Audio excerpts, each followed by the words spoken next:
Is this a cooking channel? No, it's not. It's actually a video about real estate. In all seriousness, real estate is by far, easily, bar none, the best wealth builder that this U.S. capitalist society has to offer. And I think it'll stay that way, and I think that it'll be that way pretty much forever. So real estate doesn't only offer realized gains, but also offers unrealized gain. Real estate also offers gains that you didn't realize existed.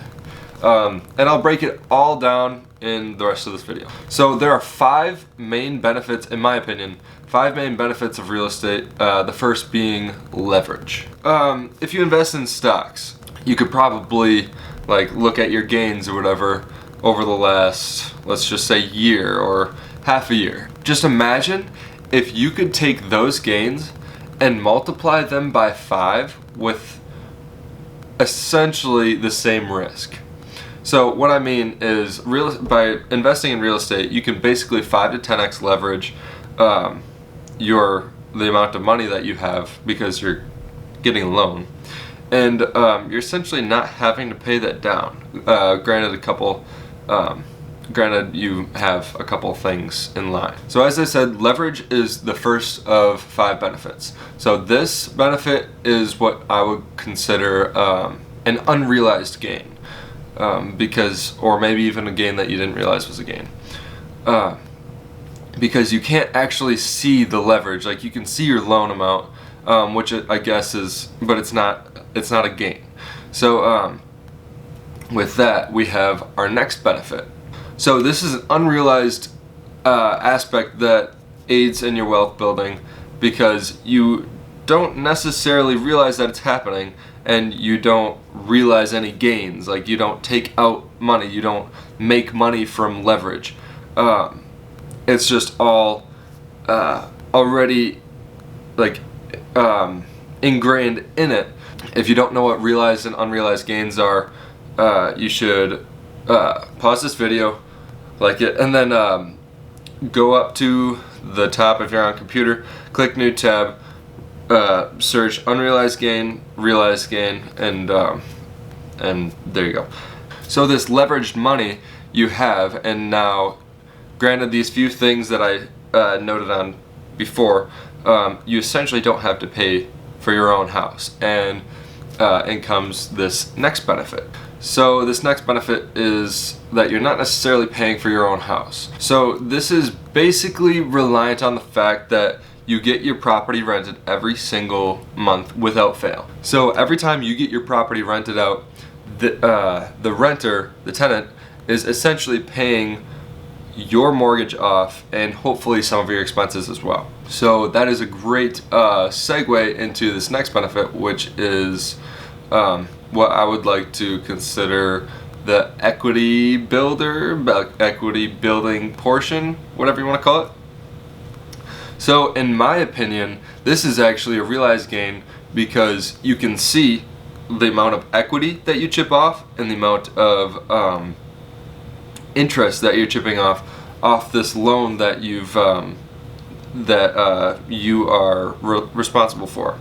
So this tenant that you have, they are paying for your equity, like a certain percentage of equity and a certain percentage of interest, depending on where that is. It kind of just depends on the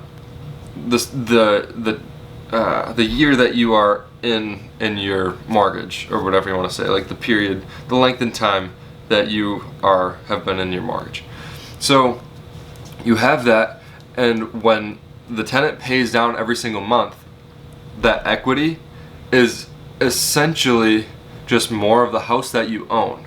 So more of the house that you own is the more, it's just like a higher percentage that they are paying for of this house that you'll own outright in 15 years, 30 years, whatever the case may be. So this next benefit is cash flow, and cash flow is great excuse me, because after all of your expenses, if you still have some of that rental income, you can use that for whatever you'd like. You could use that for groceries, you could use that to buy, I don't know, furniture or a new camera or a case for your iPhone.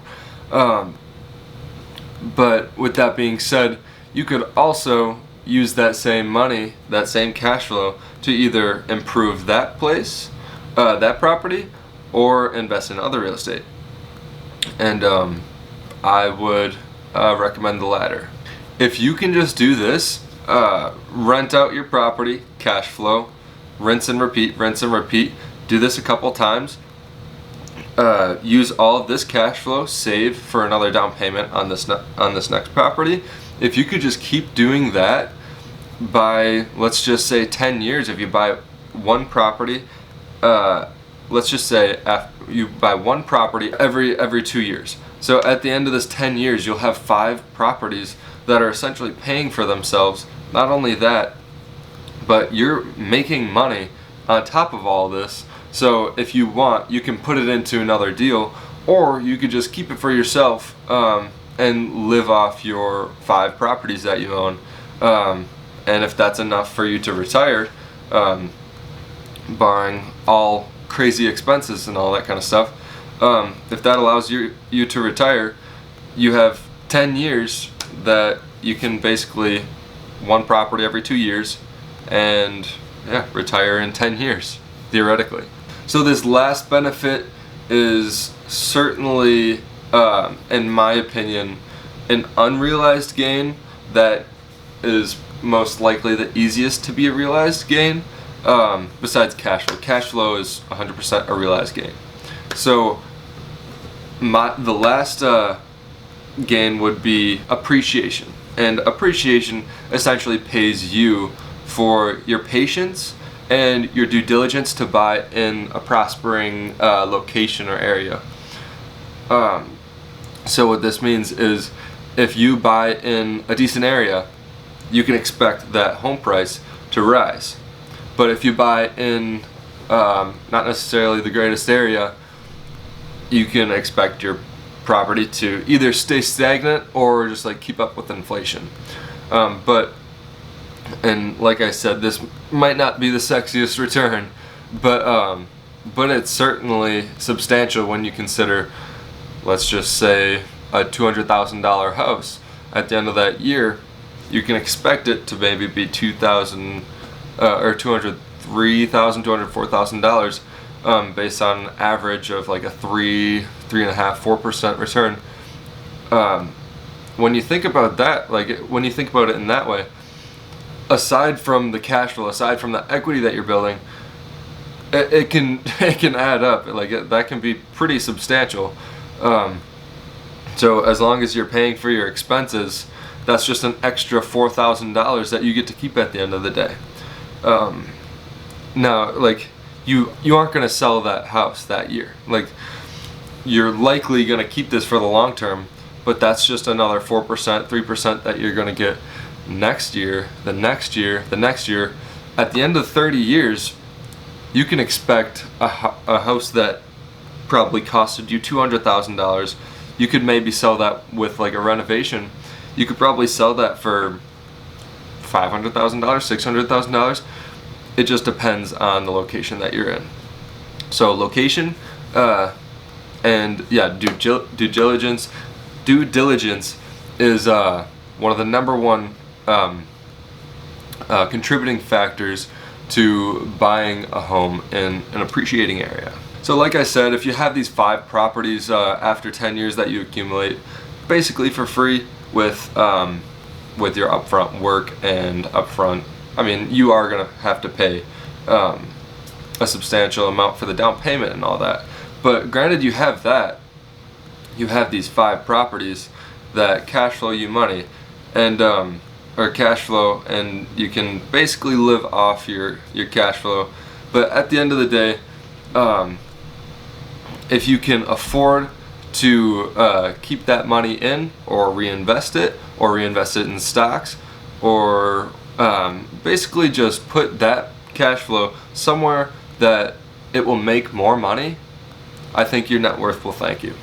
So if you like this video, I just wanted to thank you.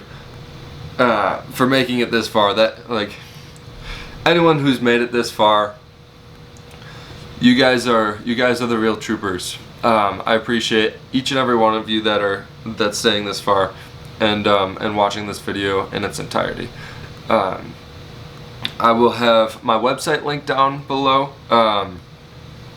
I've been spending a lot of time on my website, so if you could just take a look, any critiques you have, you could either put in the contact section in my website, or you could just comment them down below.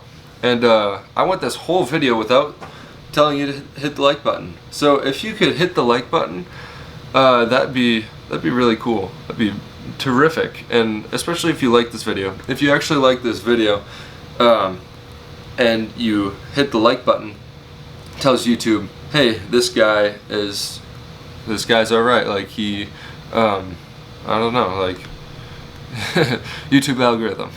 But with that said, everybody, thank you so much for watching. And in all seriousness, I really appreciate you for even clicking on this video. So, if you made it this far, hit the like button, hit the subscribe button, the notification bell.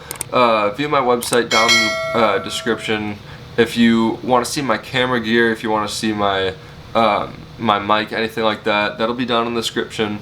And yeah, that's pretty much it. So thank you everybody for watching once again. And I will see you in the next video.